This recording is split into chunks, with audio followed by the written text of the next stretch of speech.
Previously in X-Men. Several years ago, Cyclops and the team traveled to deep space as they became entangled with another plot to capture Empress Lilandra of the Shi'ar. In doing so, they encountered a race of alien parasites known as the BROOD. The X-Men were barely able to survive, but made mortal enemies of these sleazoids when the heroes threatened their very existence. A little over a year ago, a BROOD interstellar vessel crash-landed on Earth, unnoticed and left unchecked.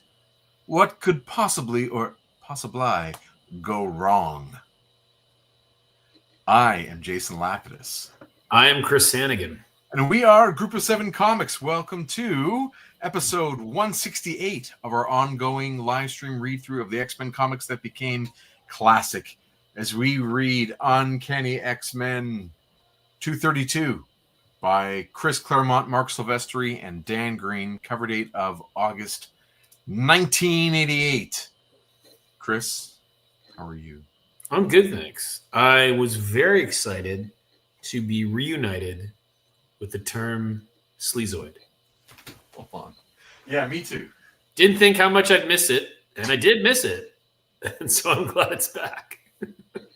Yeah, it is one of the silliest and most fun derogatory terms that we get to use while participating in this read-through, this never-ending read-through. Let's say hello in the chat to Michael. How are you? Hope you're well. He says, hello, everyone. Allie says, happy Tuesday, all you awesome nerds. I made it home just in time. Thank you, Allie. Glad you could be here with us. David Cutler, hello, Exy boys. Hello, fellow Exy boy bandwagoners. Okay. Okay. Jason Jose, hello, ex-citizens. Mass, hello, or hey, everyone. And Morgan, how are you? Howdy.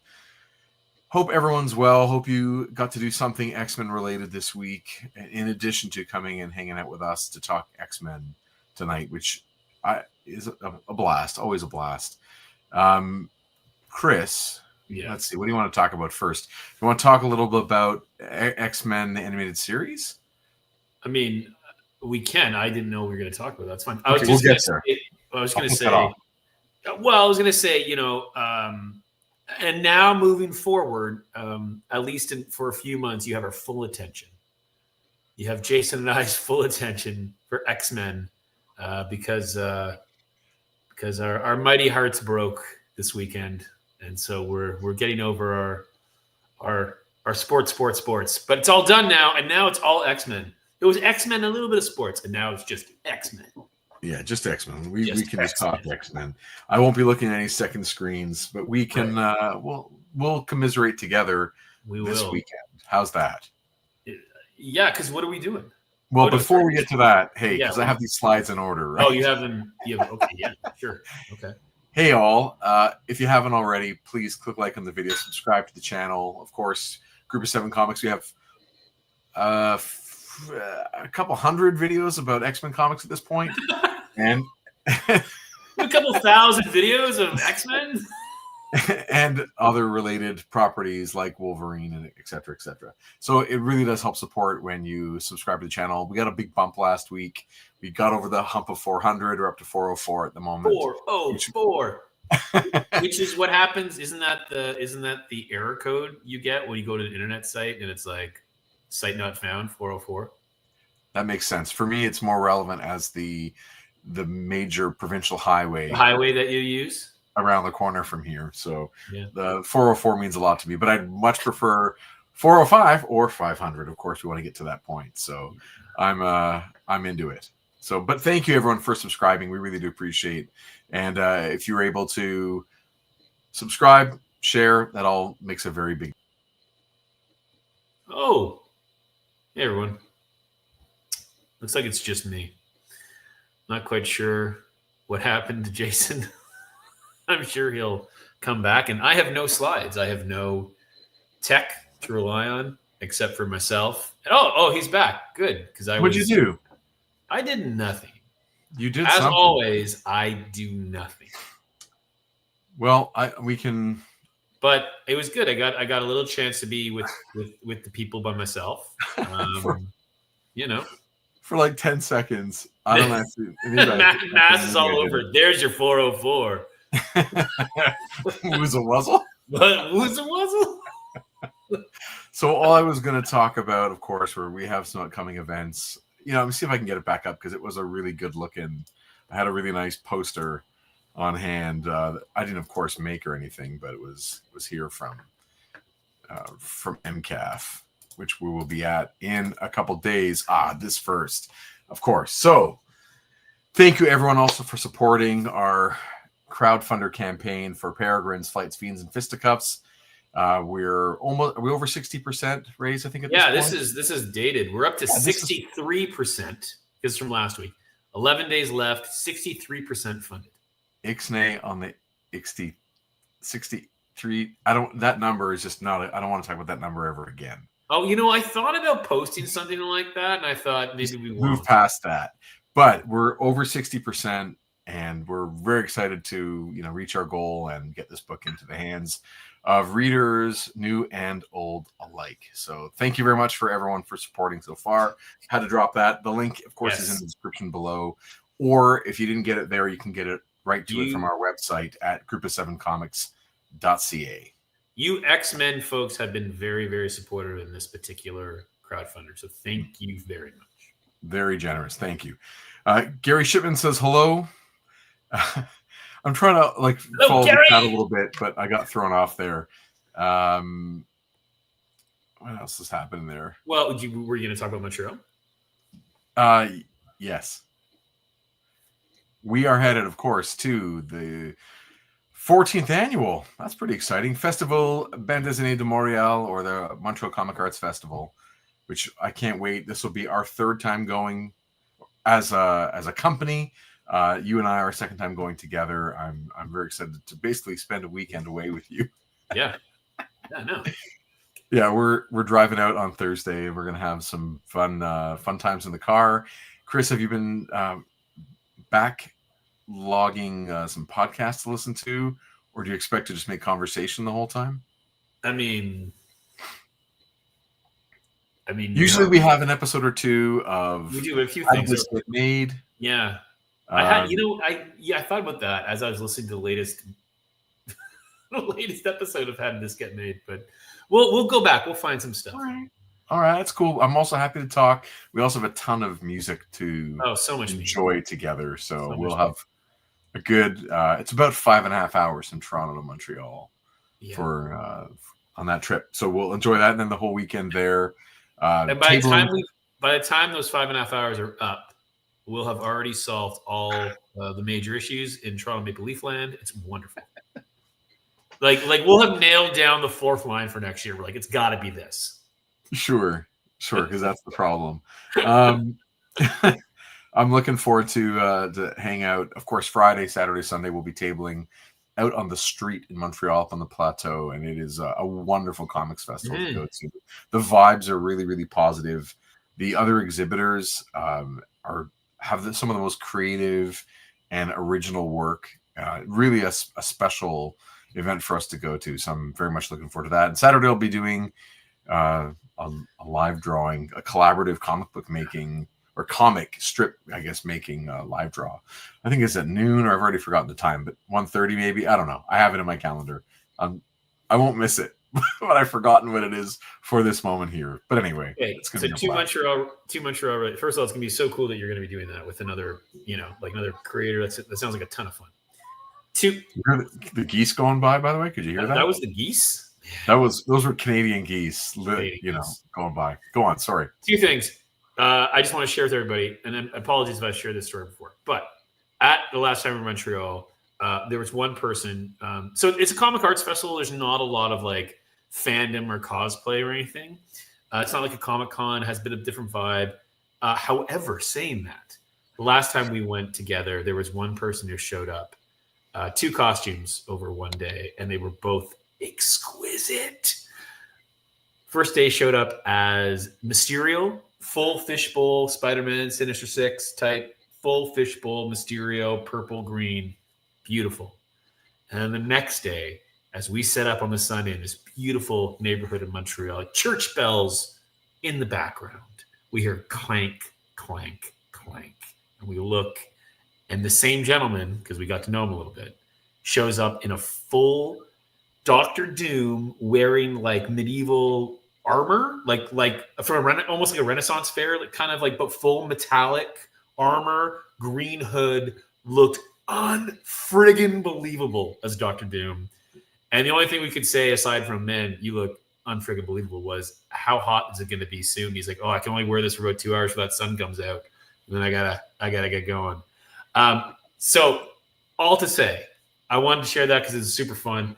And the second thing I wanted to share in Montreal, Jason, a little surprise for us to help our trip, just go that much smoother. Got a little bit of a bottle of something here. Maple syrup? It's not. It's Jason's gone again, and now it's time for the Chris. No, I'm not gone, dude. Oh, sorry. I was going to say it's time for me and the Chris Whiskey Hour on YouTube. No, it's a Canadian whiskey, the Coeur des Bois, which is Canadian whiskey flavored with maple. Yeah, and we're going to the land of the Coeur des Bois, the French fur traders.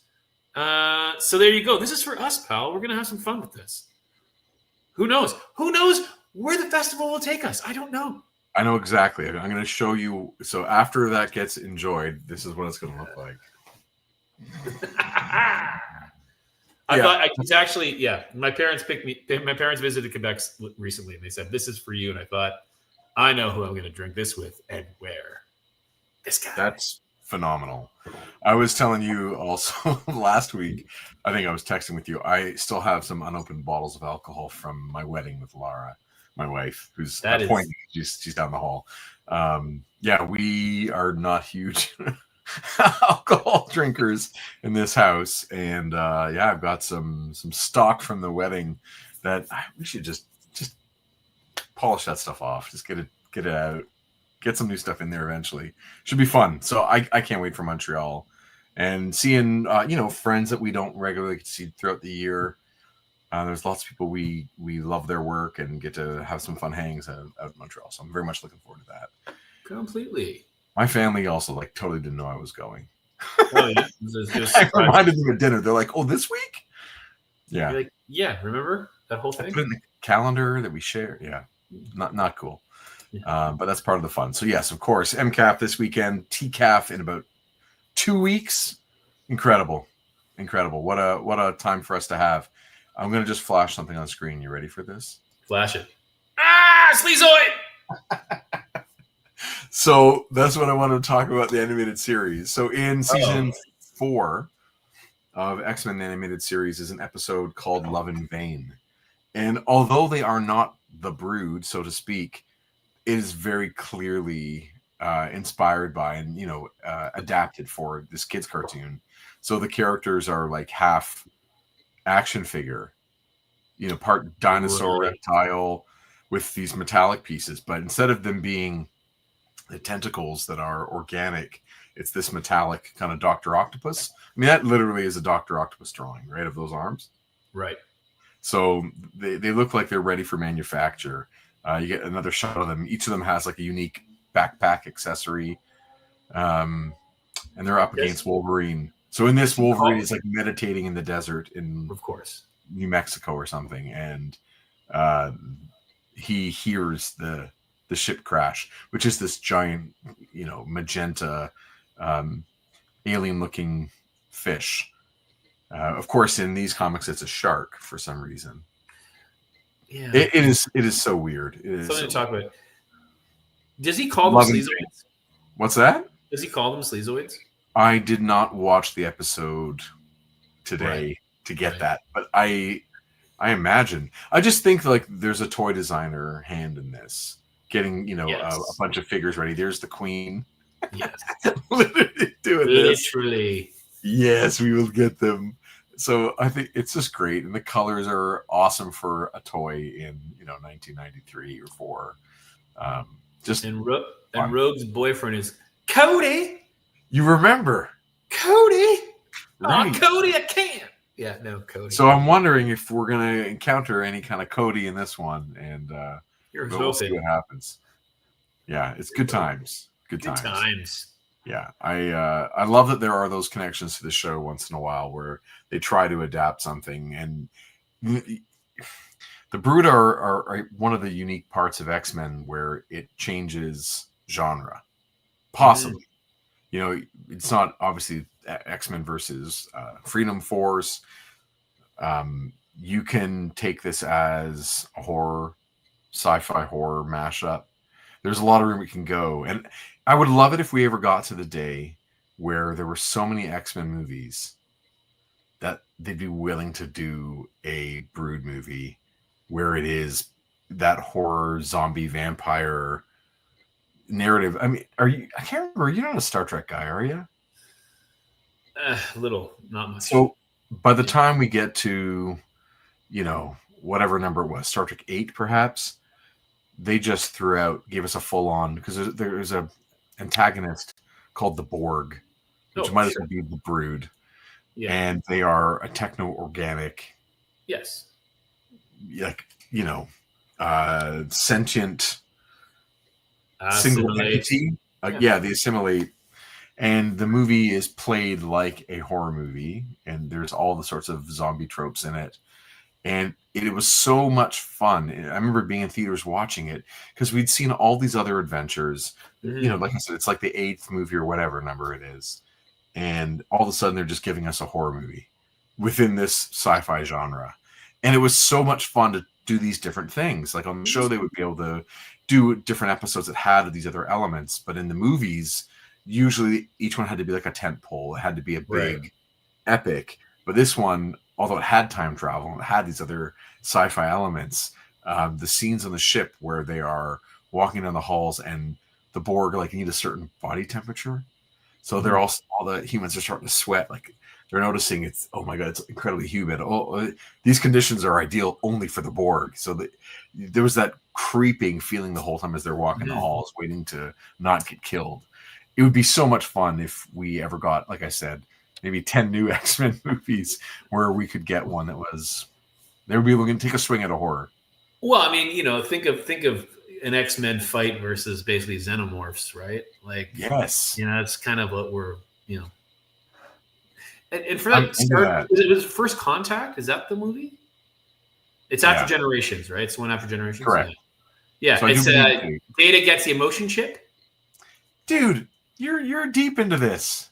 I enjoyed that movie. So Data gets the emotion chip in Generations. Okay. But by the time they get to this one, he's sort of adapted to it. And there's this great moment where, you know, they have their rifles and their phaser rifles, and they're gonna encounter some Borg, and he's like, someone reminds like, hey Data, like you're starting to show signs you're getting scared. Why don't you turn that thing off? And he goes, you know, and just does the neck tilt and turns off his emotion chip so he can proceed cool and calm. Yeah, he's like super. I remember he's like super strong. He was like fighting the Borg. Oh yeah. Like, whoa. No, he's awesome. He's a superhero within. Yeah. It is tons of fun. Matt says it looks like a 1967 Spider-Man villain. Oh yeah, totally. For sure. Morgan says, I had a Toy Biz Brood action figure back in the day. I have not even looked that up, but I want to see what that looks like. I'll look at it now. I'm interested. So everyone, go look up Toy Biz. Oh yeah, it's right here. Brood action figure. It's gross looking. Oh yeah. No, it's gross looking. No, it's great. No, it is great, but it's that color is like. Oh yeah. It looks like something your dog made. Yeah, and you know what? Like, credit to the toy designers, I will say, just upon first glance, it looks creepy and like and buggy and like the thing that you'd want to fight the X-Men. That's good. That's a good toy design.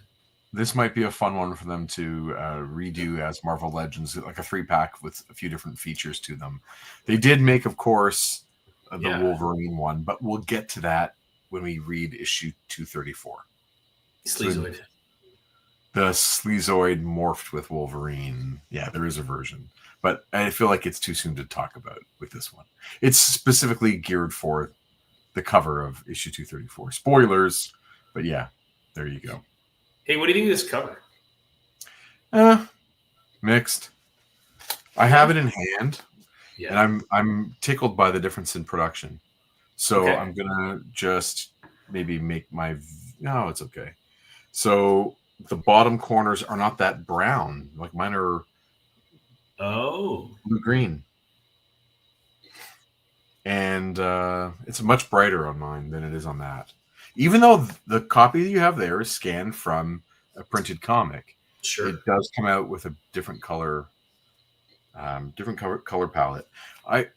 Because of that, we haven't said that in a little while. Yes, we are presenting these on the original newsprint for which they were intended, which is one of the things that makes this show unique, is that people get to experience X-Men on newsprint as the creators were intending back then. Nothing wrong with experiencing it digitally or in trade or omnibus, but the choices that the people are making were because they were expecting to be in print in this form. So it's kind of neat to be able to share that. Side note, I am also reading it in the next volume of X-Men Essential. So we've got I don't want to, like, this spoils what's coming next, but a crazy Marc Silvestri cover. It is volume 8 of X-Men Essentials. If you ever get your hands on these, I'm going to highly recommend that you give these a read. It's black and white, which, is not necessarily for everybody. None of the color is included. These are printed from the photographs of the original line art, isolated from all the color. So they've never gone through that newsprint printing that is done fast and cheap, or I could say economically. Sure. Industry standard for comics at the time. So these lines come out much crisper here than they do in the actual regular comic book. So these are a great volume to have. I'm lucky enough to have been collecting these all along, and I think this is the last one I own, actually. It's volume 8. It is fat, so there are a lot of issues in here. But this will take me a little while to get through. This carries me all the way to Uncanny 243. Is there a number 9? Does it keep going? Yeah. I can finish the Claremont run. Okay. I just haven't been able to find the other ones yet. But there are some very nice people who are looking out for me on my behalf. But it's always cool to read them in this if you don't have the originals, or just for some clarity. Like, really, Rick Leonardi's art looks crisp as can be, as is Silvestri's. Like, really, really neat stuff to have in these volumes. But of course, I am reading in this copy here, which I've had since childhood. This is my copy from back when. Anyway. I feel like young me would have seen that on the Yeah, exactly. The other version of me who lives in this household. I think if I would have seen it on a newsstand, I would have been like, this is cool, I want to pick it up. Now, whether or not the story matches the coolness factor in my head, but I think, it's obviously riffing on so much of the sci-fi alien stuff. But, big time. But it's, that would stick out to me as a cover based on all the covers that we've been coming across. And we're like, I don't know, it's not really grabbing me. You know what I mean? Right. This one, it would. I'd say that. Sure. David Cutler says, I have so many feelings about the covers of this era. All bad. Yeah, I hear you. To each their own. Let's get into it. Okay. Oh, boy. The Brood is back. So much gum on that mouth thing. Just so much gum. Yep. Almost as much gum as there is teeth. All right. There is something very much of note coming shortly, and I'm looking forward to talking about it with you. Here we go. I can't wait. It's got nothing to do with High Noon, by the way. Yeah. Gunsmoke. Not talking about that guy. I want to talk about that guy. No, it's upstate. Sorry, what's that? It's in Hicksville. Yeah. In upstate New York, Storm and Wolverine fight for their lives against a trio of World War II superheroes turned murdering vigilantes. While in Edinburgh, my dad was just there, by the way, in Edinburgh, Scotland, Their fellow X-Men, Longshot, Rogue, Psylocke, and Dazzler, pit strength and skill against one of the team's oldest, most powerful foes, Juggernaut. While, I should have said at the beginning, not so long ago, because that's in the middle, but why would I have read the not so long ago first? I do see it now that I should have read it, but anyway. Yeah. In Paris, New Mexico, Lorna Dane, Polaris, and Alex Summers, Havoc, dance the night away at a local fiesta, with eyes only for each other and the most hopeful thoughts and dreams for their future together, while in the Rio Diablo Mountains that line the horizon south and west of Paris. Go ahead. I was just about to. Okay. Is this Paradise Cruisers or what? Gotta admit, Sally, this is beautiful country. Darn straight. My job drive me crazy if I didn't have places like this close at hand to escape to. Earthfall! A Stan Lee presentation starring the Uncanny X-Men. But then, with the roar of mountains crumbling and a light like the dawn of Armageddon, the evening's serenity is suddenly irreparably shattered. Look! Up in the sky! What the devil? A meteor heading right for us. Everyone find cover before it hits! Too late! Okay, hold on. Chris Claremont, writer, Marc Silvestri, penciler, Dan Green, inker, Glynis Oliver, colorist, Tom Orzechowski, letterer. This all makes total sense. Yep. Ann Nesenti and Bob Harris, editors. Mm. Tom DeFalco, editor-in-chief. Okay, I'll read the line again, just in case people missed it. Sure, man, but that's something to note. Because Ann Nesenti is now an editor. Well, we don't know at this point. Is she? Well, she's not the sole editor. That we can definitively say. And I wonder if this will play a role. I wonder if this means anything. I don't have any answers as to what it does mean. Only guesses. And anyway, please continue. Too late. We're dead. Oh, Lord, we're dead. Oh, Lord, we're alive? Does that make any sense? No way, Harry. See, I told you Harry was in this. Yeah. Or we could call him Cody if you want to. No way, Harry. Rock that size should have impacted like a nuclear bomb. This close, we ought to have been vaporized. Well, since we weren't Norman, maybe it wasn't a meteor. Come on, let's check it out. Sal, don't be stupid. You don't know what's down there. Suppose it was a plane. Better bring your first aid kit, Cody. In case anyone's hurt. Crazy woman. Never listens to anyone. Always has to go her own way, no matter what. Watch your step, will ya? I don't want to add you three to any casualties. No need to worry about that, compadre. Wow. Oh, wow. Oh, wow. That is an awesome shark drawing, by the way. But, and I do like the idea of there being something mysterious. Like, how could there be a giant shark here? Right. But once we do get to the realization that that is their space vessel, I hate it. Yeah. Do we need to talk about this? Double Dragon, bro. Double Dragon. I mean, spent a lot of time. Is this formative for you, Double Dragon? Oh, yeah, for sure. And it wasn't easy, by the way. Like, I remember being, getting to some higher levels and it being pretty hard.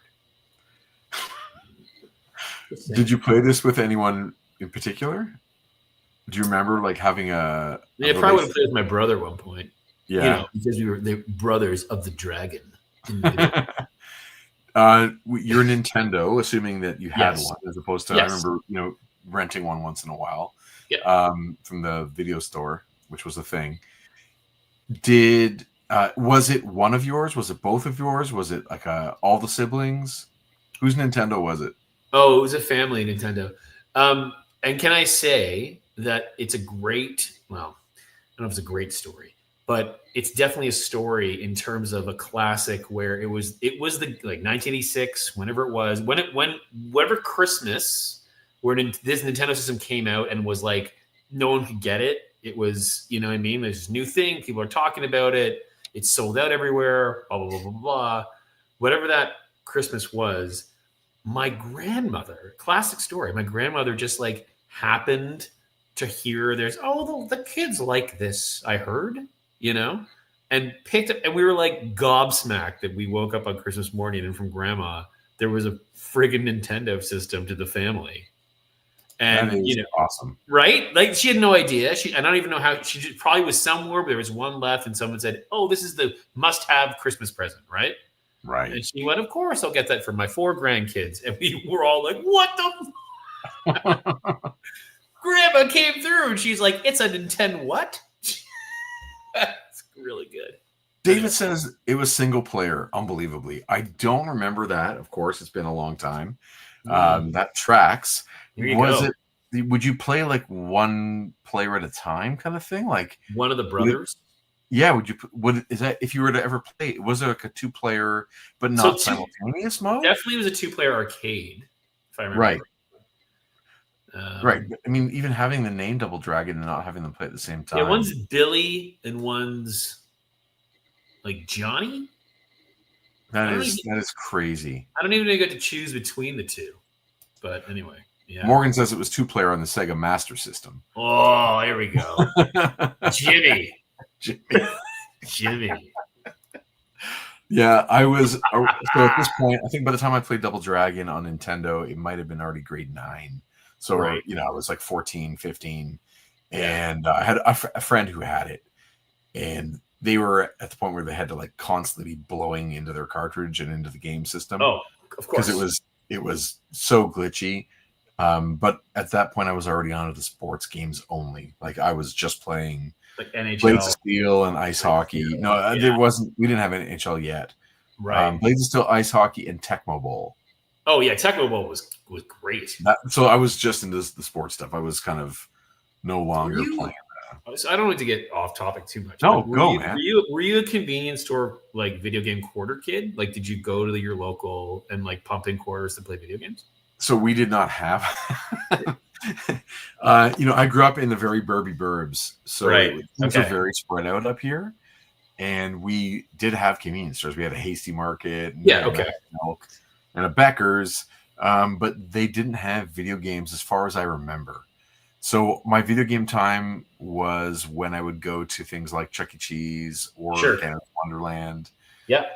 Or there were a couple specific arcade spots. Yeah. Whether it was Yonge and Dundas, like in the heart of downtown Toronto. So I played in those contexts, but not anything in the neighborhood. Yeah. I had I lived in when I was a kid. I lived all over Toronto, but when I was a kid, literally only this age, I lived on a Danforth by Withrow Park, and there was a convenience store, and it had a copy of Bad Dudes. Yeah. It's similar, a couple of dudes with cut off tees, fighting ninjas, whatever, probably to rescue their girlfriends or whatever. And I remember going into that convenience store, and doing two things. One, pumping in quarters to play Bad Dudes, and also buying Panini hockey sticker books. Yeah. Sorry to get all nostalgic, but I remember going to play Bad Dudes, and I get like 3 quarters. And like, well, how far can I get on 3 quarters? Yeah, this stuff, it's such a trip to like think about this. I have to go back and maybe watch some YouTube of these old games because they're deep in the ether of my 50-year-old brain. But I, like I said, I'm just on the verge of like adulthood. What are you laughing at? So you're about to highlight our buddy Dave. Bad Dudes is superior beat 'em up, but Cutler above. That was literally what the tagline was. Yeah. Are you a bad enough dude to save the president? Yeah. That's so good, man. Yeah,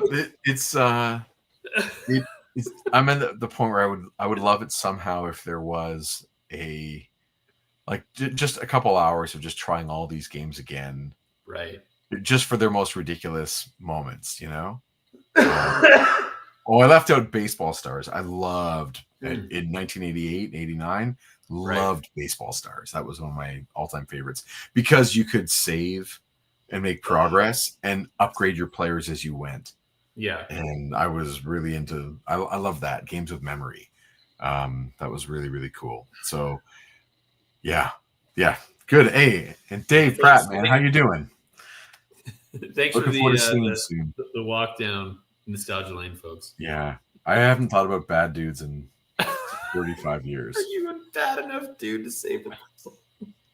There you go. Okay. Perfect. Okay. It's as big as a jetliner. This is crazy. It can't be happening. That's a shark.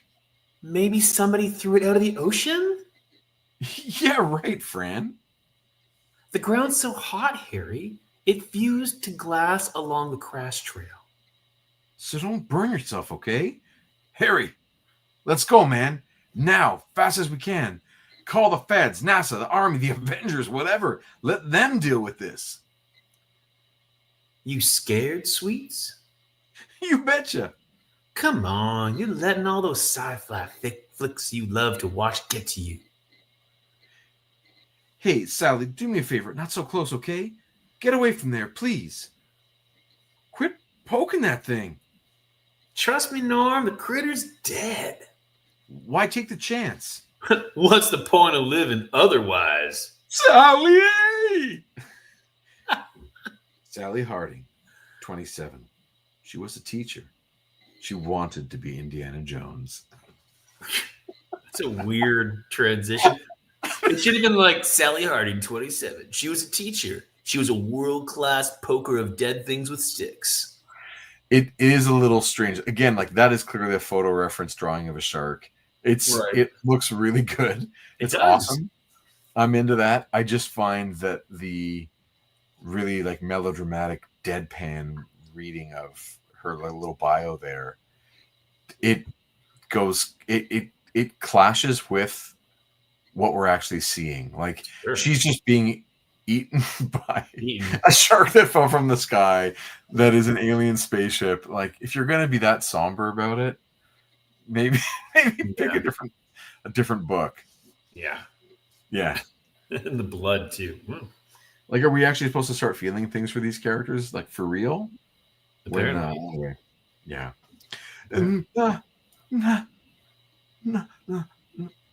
Oh, Lord, dear Lord, blessed Father, who art in heaven, have mercy.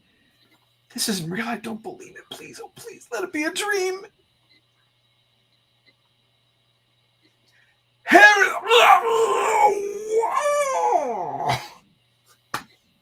Norm Belmont was an accountant, divorced with 3 kids he never saw enough, and loved with all his heart. Harry, I fell. My ankle broken. I can't walk. That's awesome. That is awesome. That last panel. Fran Morrow. For pity's sake, help me. Sang solo in the church choir. That's where they met. He prays for her screams to stop. It's bothering him. An awful, like, stop bothering me with your screams of death. Your screams. You're making me feel icky when you're dying. With your death song. And howls inside when they do. Really weird. Like I get the drawing part of that whole scene. The writing part is weird. It's weird. David Cutler says Norm Belmont was an accountant. He wanted to be Darth Vader.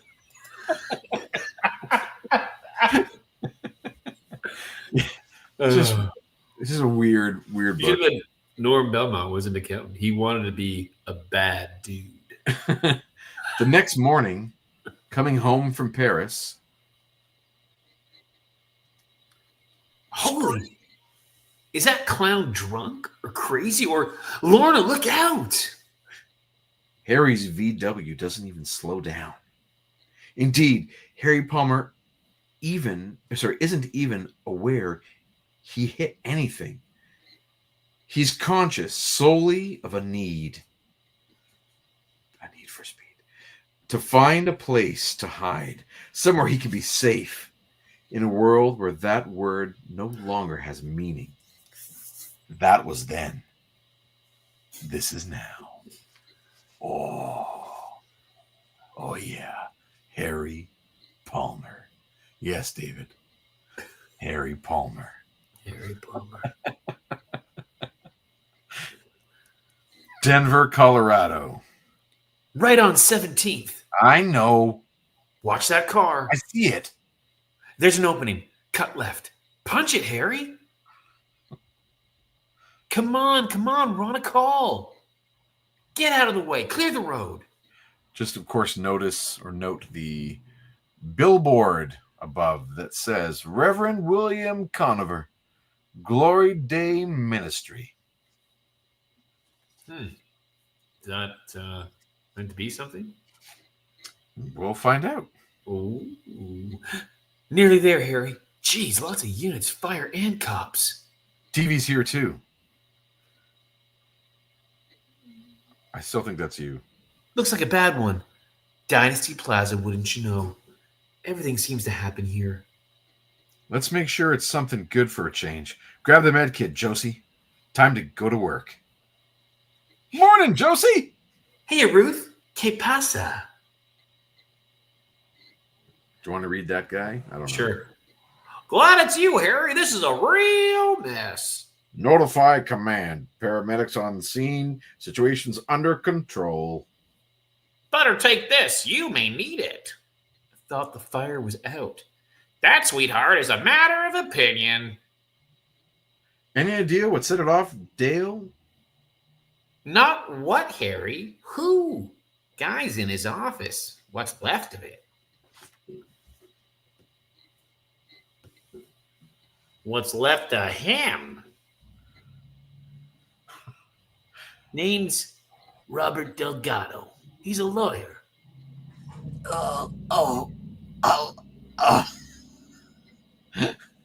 What's that coming from his mouth? Would you believe flame? Only little bursts now, but a while ago it was pretty spectacular. Figure this guy's a mutie. You stay outside, Al. We'll take it from here. You sure that's wise, Harry? If he cuts loose again. Trust us, Al. We know what we're doing. We'll yell if we need you.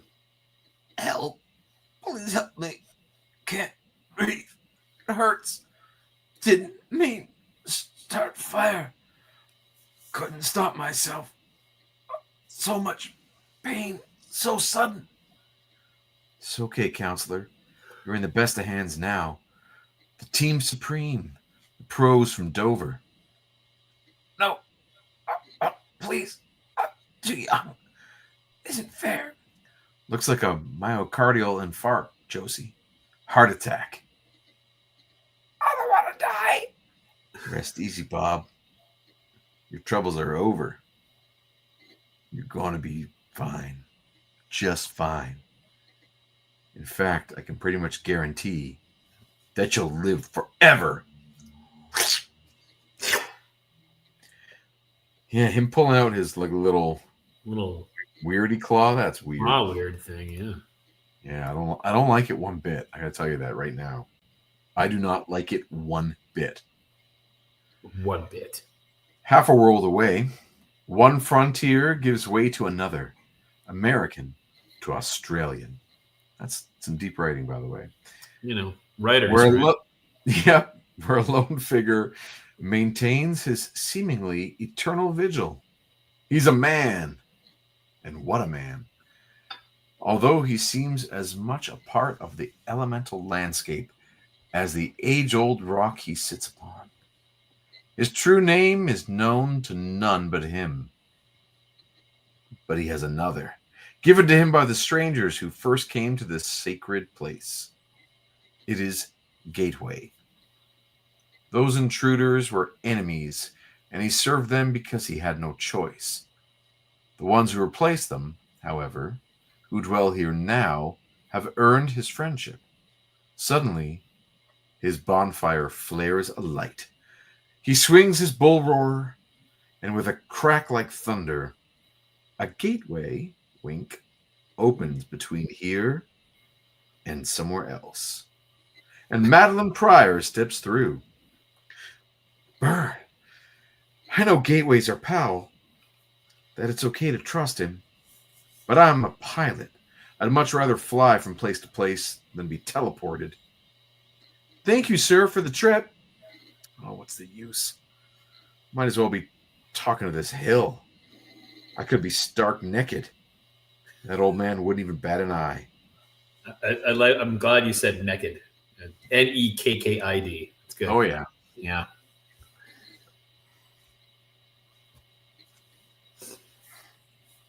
Bet that'd spook the X-Men some, though. Especially Havoc.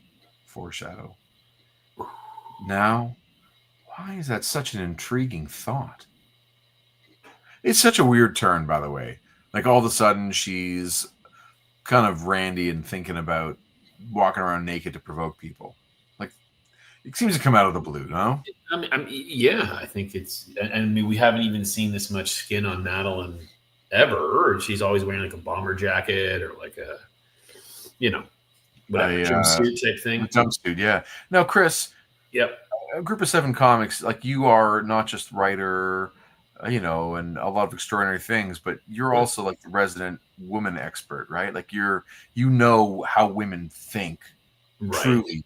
So, I mean, you write for women in your book, right? Yeah. So you find this to be consistent with your experience with the female persuasion of the species. Like, this is good women writing, huh? I mean, now you're an expert, right? What's that? You're an expert, so. Well, I was gonna say, like we're talking about some people at the top of their game, like really getting into the female psyche here, right? Right. And this is what we're experiencing here, real mastery of that. Yeah. Yeah. Okay. Good. It's a real privilege to be. As long as this tracks with your experience. Oh, sure. As a husband, father of a daughter. Yeah. You got two older sisters. You really do know women, so this is. I try. You're putting your stamp of approval.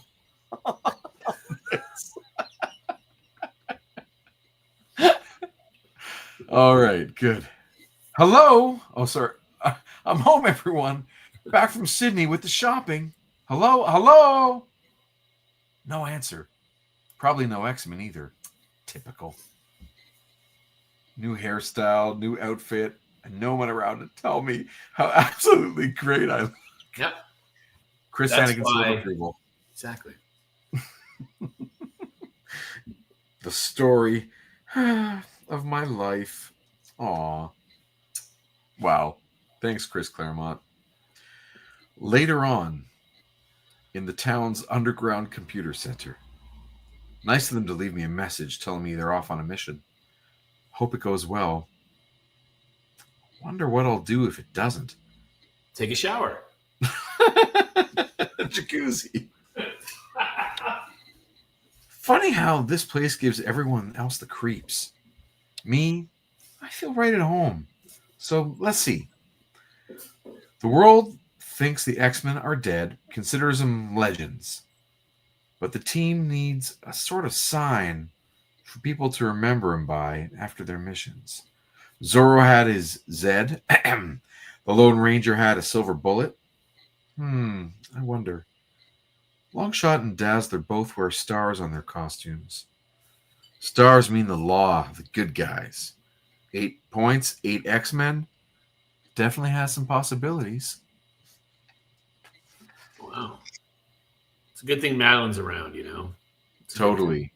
To wear short dresses and come up with the mascot design choices, logo. Yeah. Choices, Yeah.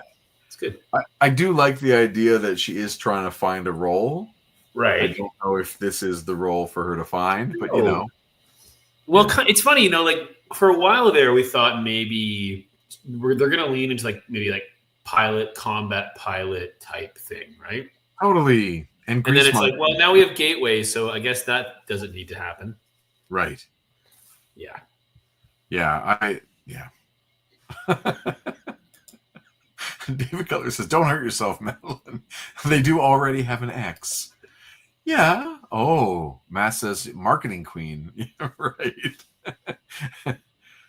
That's good. Amazing setup. This system so sophisticated, I can tap into any computer communications network on Earth. Yet so user-friendly, it literally taught me how to use it.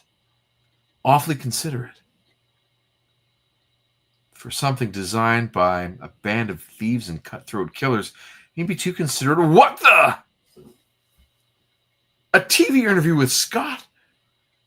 And beside him, that woman, she's me. No! It's Marvel Girl, Jean Grey, the woman he loved before he married me. But she's supposed to be dead. And the way they're standing, relating to each other.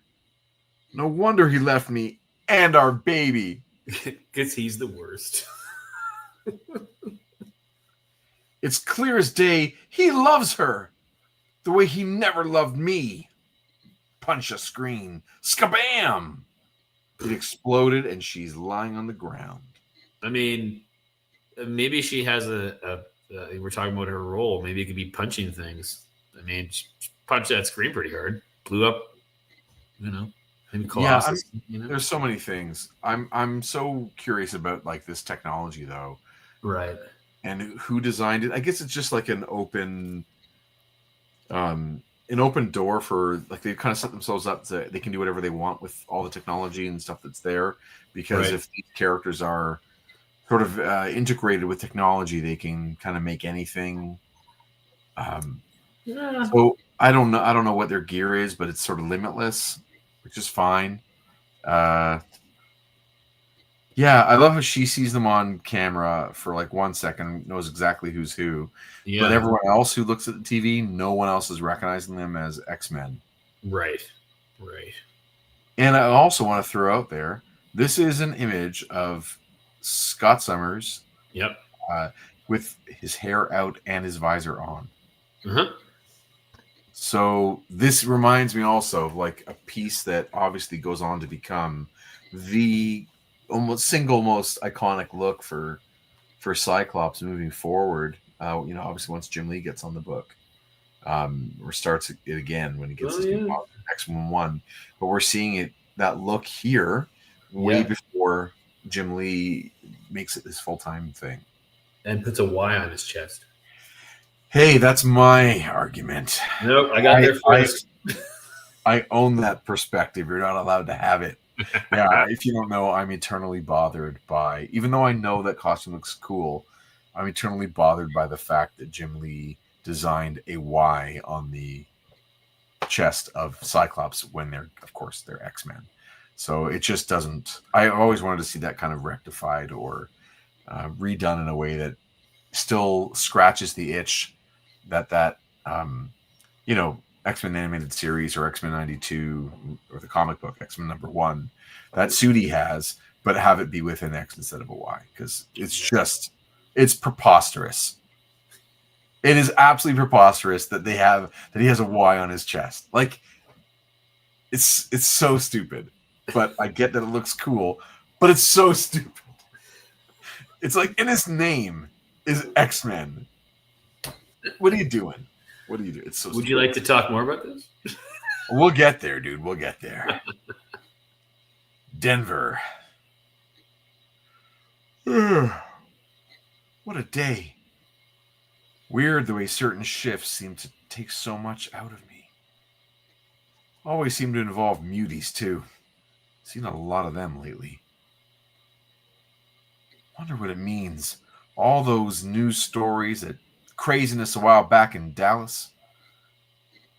Some say it's a benchmark for the human race.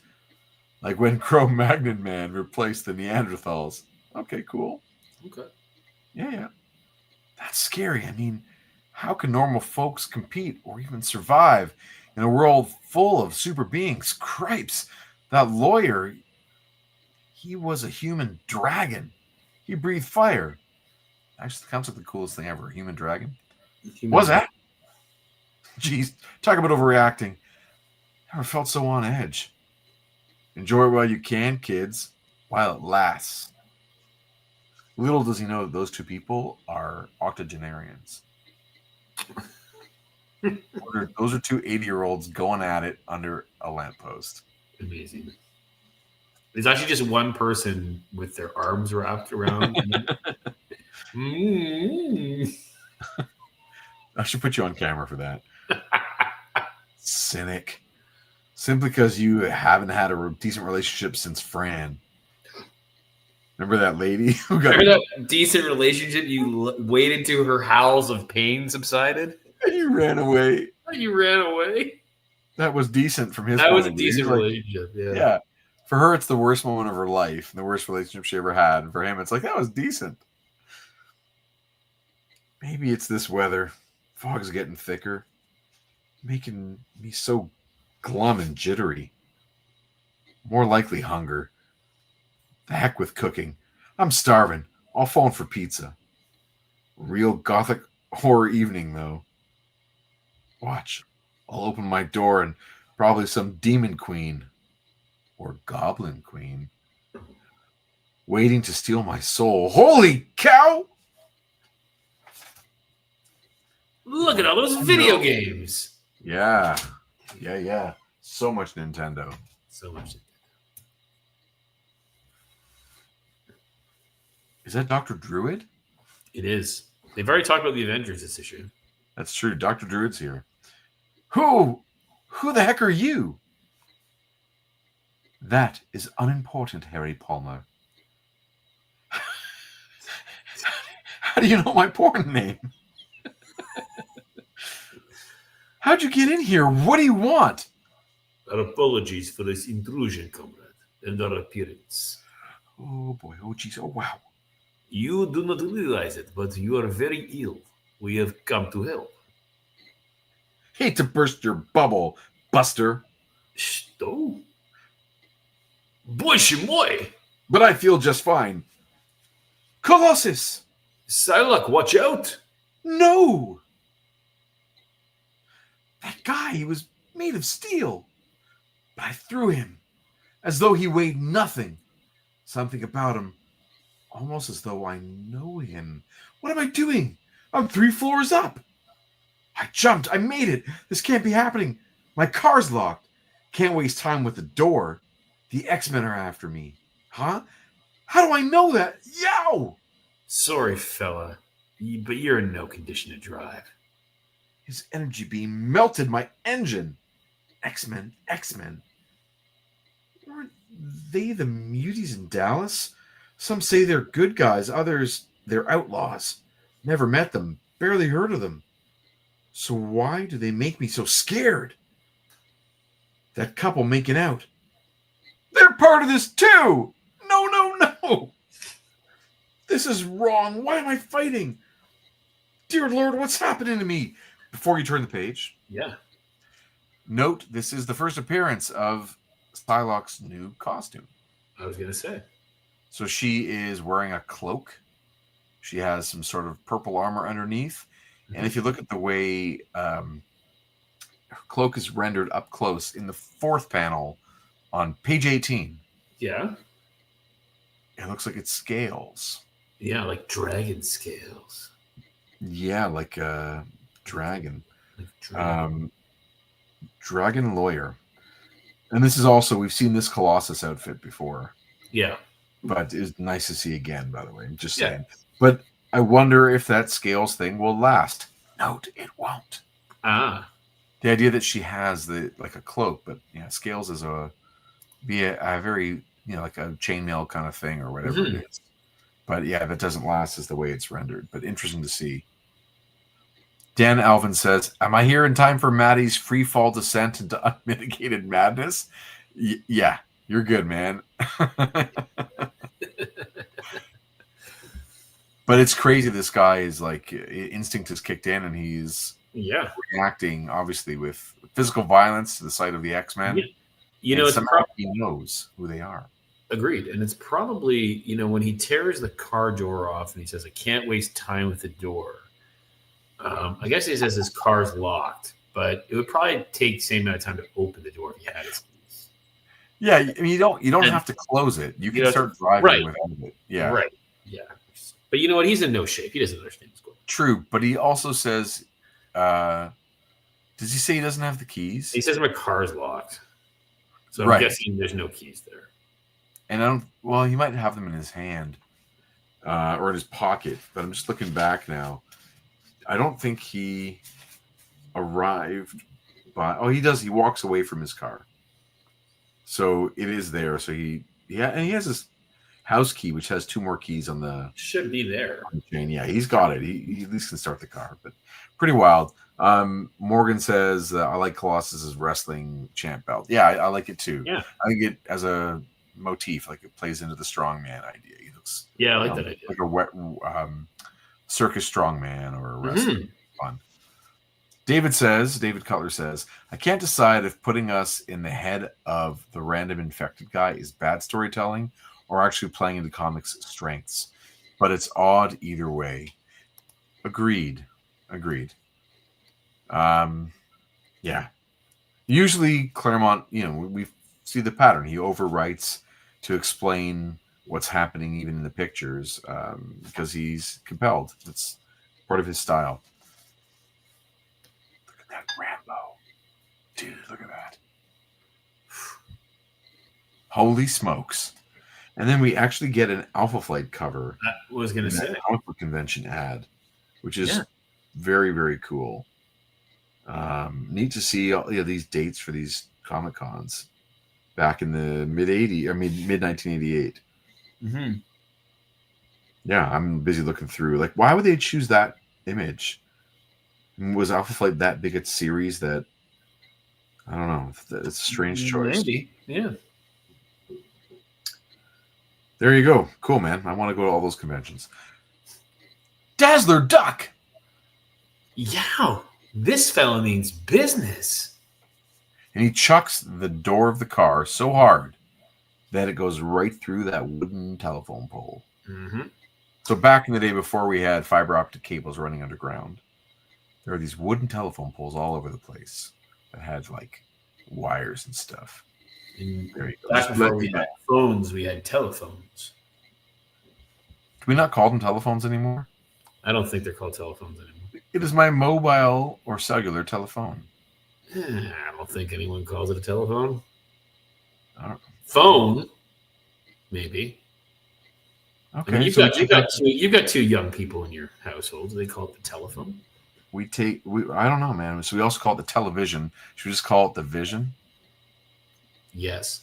Okay, moving on. Heads up, y'all. We've been speculating ever since we picked up this fella's trail in New Mexico what we'd find when we caught up to him.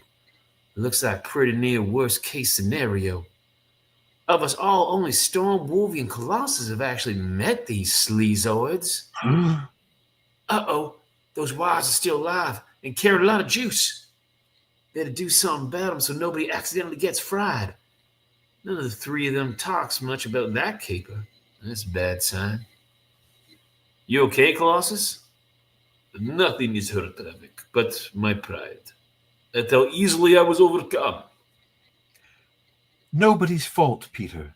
I was scanning Mr. Palmer's mind, yet I saw no sign, no warning of his attack, nor the slightest awareness of his power. There, her hood is also mesh again. Yes. Got those scaly scales. Oh, look at that.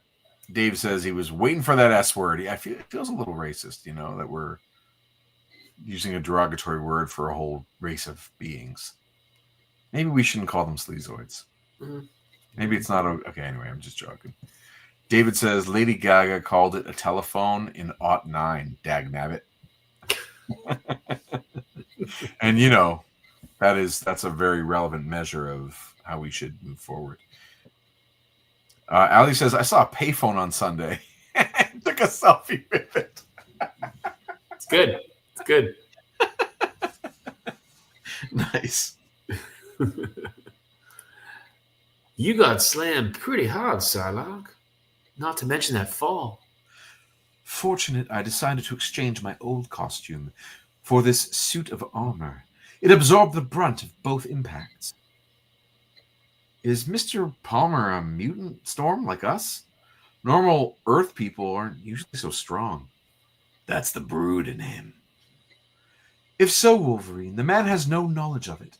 My friends, could Longshot be right? Are we making a terrible mistake by hounding an innocent man? Trust me, darling.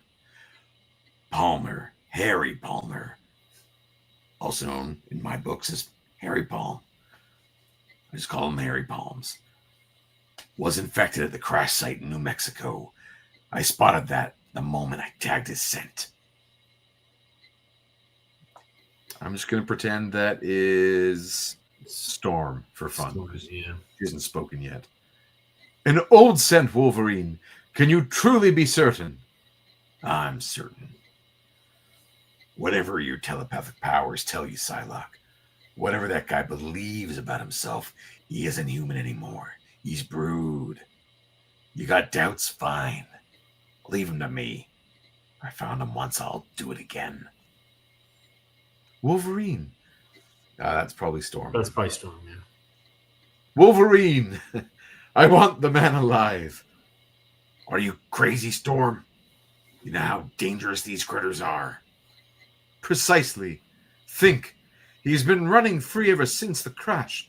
We must not dare not harm him until we have learned if he has implanted any others with brood eggs. And if so, who they are.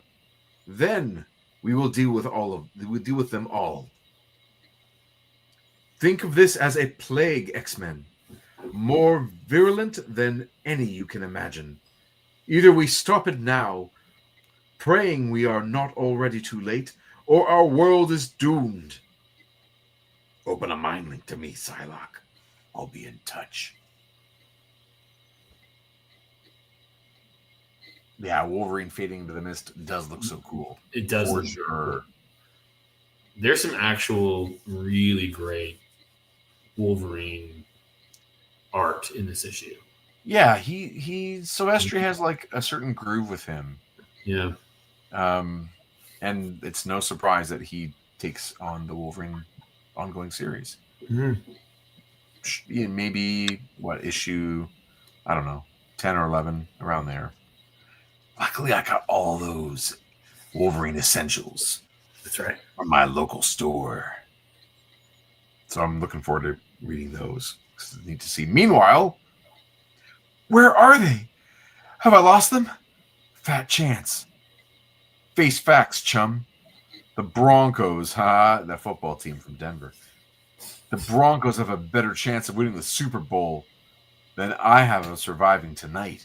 But they do win the Super Bowl. Like back to back. Remember when Homer wanted to be John Elway? Yeah. The Denver Broncos. And he has this like fantasy of him as John Elway, but he's wearing like an old-timey leather football helmet. Yeah, that's right. His tongue is sticking out. That's right. I love that moment. Anyway. Jeez. Is it like some of the guys at work say? The muties really are gunning for us. And there's that ministry sign again. The Glory Day Ministry. But why me? What makes me so special? Streets are empty. Never a cop or phone handy when you need. Here, by now it's called phone, right? So yeah, you're right. It's totally called phone, even in 1988. Hallelujah. Taxi. Yo, taxi. Wait. No, please don't. For mercy's sake, help me. No use. Waste of breath. Rotten, stinking. Didn't hear, doesn't care. Muties. How close? Scared. So scared. Worse than any fire. I don't want to die. What's that? Thank heaven. A bus. Stop. Well, shouldn't ought to stay in the street like that. Probably could hit you. Well, you alien probably you all look so good. I'm fine. Could you just drive, please? Gosh, what the city pays me for? Safe. But for how long? Not an escape, not really. Only a reprieve.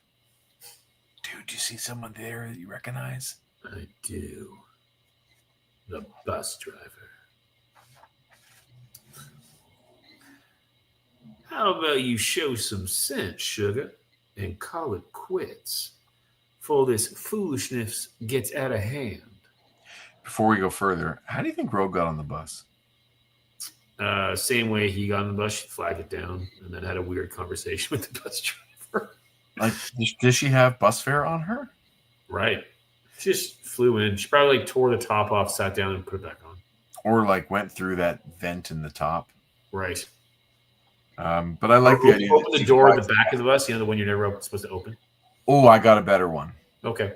Thinking like real X-Men here.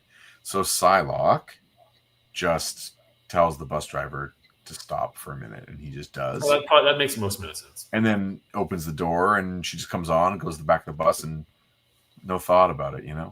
You never even knew. You're one of them. I don't care what you do or say, mutant. I won't let you get me. Yeah, so fast. Bad move. Figured I could handle him, but now he's got leverage. And he's too strong. Can't throw him off. Glory, his hand. What's happening to his hand? This is a moment long overdue, little X-girl. And a vengeance well worth the wait. Let her be, bub. Crash. The race is over, sleazoid. And you lost. That is awesome, by the way. Yeah, you like that? The arm through the window and throwing him out of the window? Yeah. Yeah. Awesome. That girl. Woof! What was that? What was I about to do? My hand. Looks like my hand, but before. Dear Lord, what does this all mean? I'm showing a fight. Crazy people in a fight. Heard that guy yell beauty. Getting out of here pronto. Bus going too fast. Brakes ain't holding. She won't make the corner. What do you think that guy's name is? Al. Al? Okay. What do you think it is? I don't know. He's stupid. Well, doesn't help the way I was speaking. No, I mean you did a good one. I like that. I always like that voice when you bring those guys in. I'm just looking at this this checklist, as I'm always prone to doing. Oh, of course. I don't want to take away the momentum of this incredibly tense moment in the episode, but I'm specifically looking to see if Punisher War Journal has started. I see Punisher number 10. Alpha Flight 61. Punisher Annual is there. Yep. Okay, so Jim Lee is fully on Alpha Flight at this moment, and I'm now off of Alpha Flight for one issue. Okay. Yeah, I finished at issue 60. Yeah, no Punisher War Journal yet. So he jumps over and starts Punisher War Journal, and it's so cool. So cool. It felt like a grown-up comic. Nice. With grown-up art on fancier paper, and Punisher was really badass in 1988. Okay. David says, Al, last name Kaholic.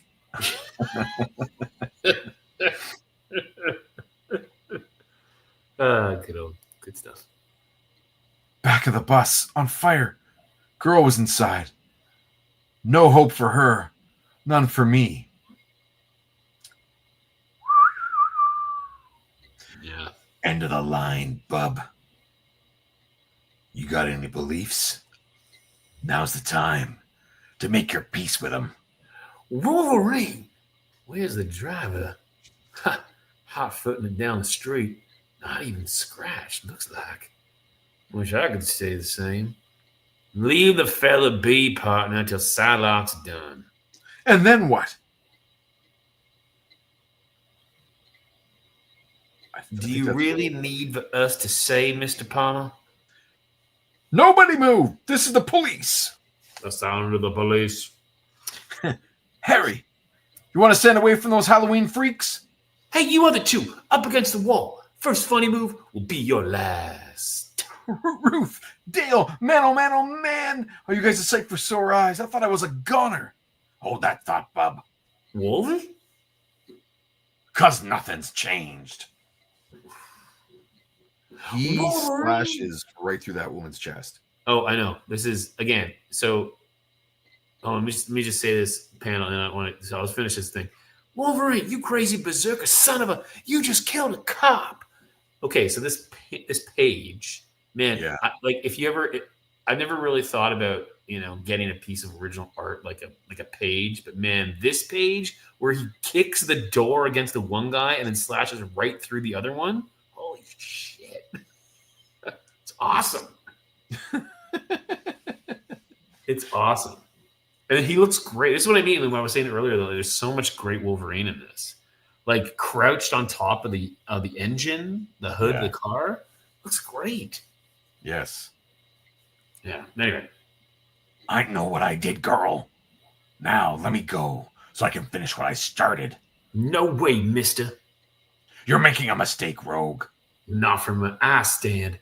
Storm, X-Men, help me. Wolvie's gone nuts. No, he hasn't. I can see it in his thoughts. Those he attacked aren't police officers. They're BROOD. They aren't the only ones, X-Men. We're all of us BROOD here. And soon, old enemies. Very soon, you will be too.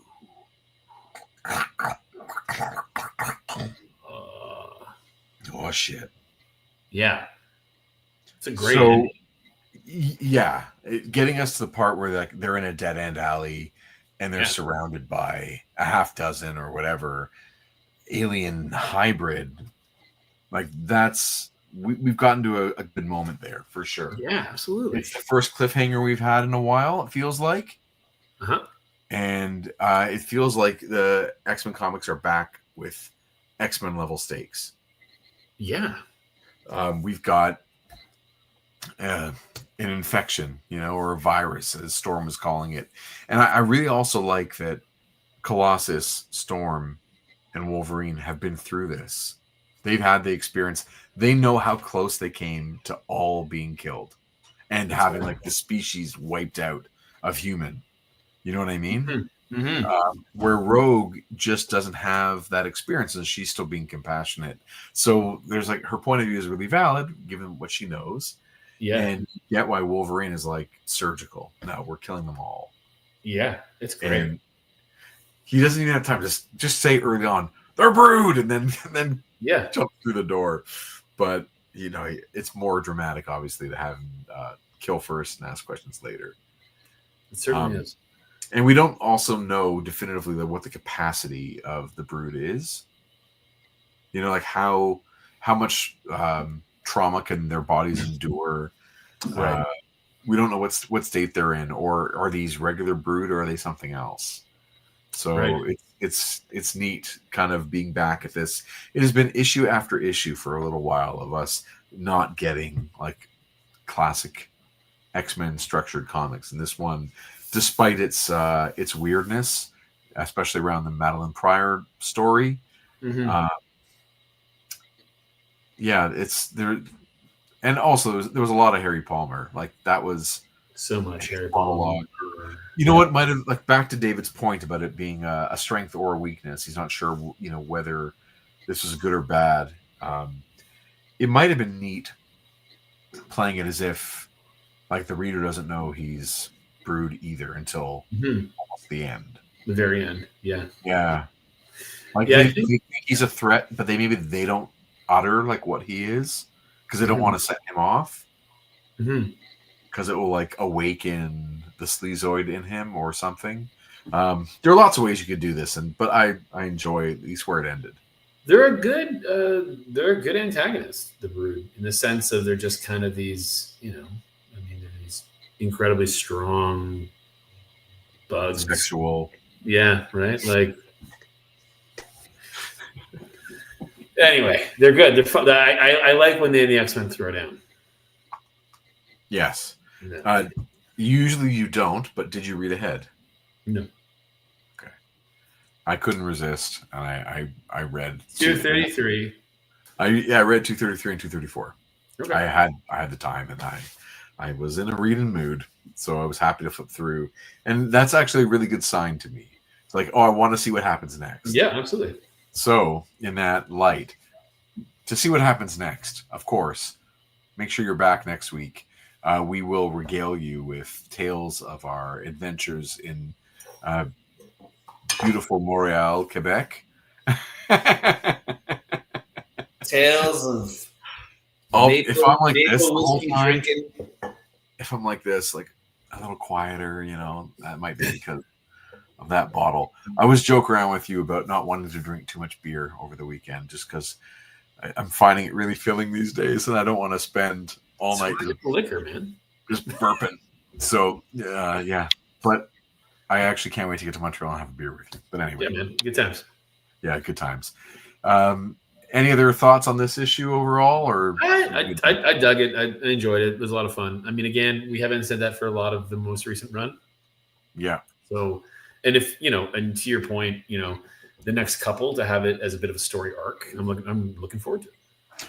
Me as well. Like I mentioned before, check out if you want to do that comparison with the portrayal of the Brood versus outside of comic books, into the other media. Check out that episode on Disney Plus of X-Men animated series in season 4 called Love in Vain. For Cody, just to see how we can be together, Rogue. Not like this, Cody. When did you last watch this? I rewatched. Yeah. No, sorry, I shouldn't say rewatched. I watched for the first time, seasons 2 to 4, 3 to 5. When did X-Men 97 last winter came on, right? So before X-Men 97 came, I watched like the first season, 2 seasons of that show. And so I just said, I'm going to watch the rest of them. I'm just impressed by your recall. That's all I'm saying. Cody. Yeah, you're good at that. Look at this. I think we won this guy over. He says, yeah, I'm dunking on Harry Palmer and Thirsty Madeline, but this issue's a blast. There it is. Good. Glad you're enjoying it. I'm enjoying this one too. And thanks for the good wishes about Montreal. We will definitely tell you about it. And of course, that brings us to the end of another episode of Previously in X-Men. Thank you to my good buddy, writer of Group of 7, A Most Secret Tale, and Peregrines, Flights, Fiends, and Fisticuffs. Thank you, Chris Sanigan. You are wonderful. Thank you. You can find out more about our comics and upcoming appearances at group7comics.ca. Follow us on social media at Group of 7 Comics. Of course, please click like on the video, subscribe to the channel, and share with us your take on this issue, the Brood, the cartoon, whatever you want, or any X-Men comics in the comments section below. So go dig out your old back issues, your trade paperbacks, your essentials, omnibuses, or DVD-ROMs, or hop on an app and read along with us next week on Previously in X-Men. Thank you, bubs, and stay Xy. Good night, everybody. Take care. Looking forward to next week. It's going to be good.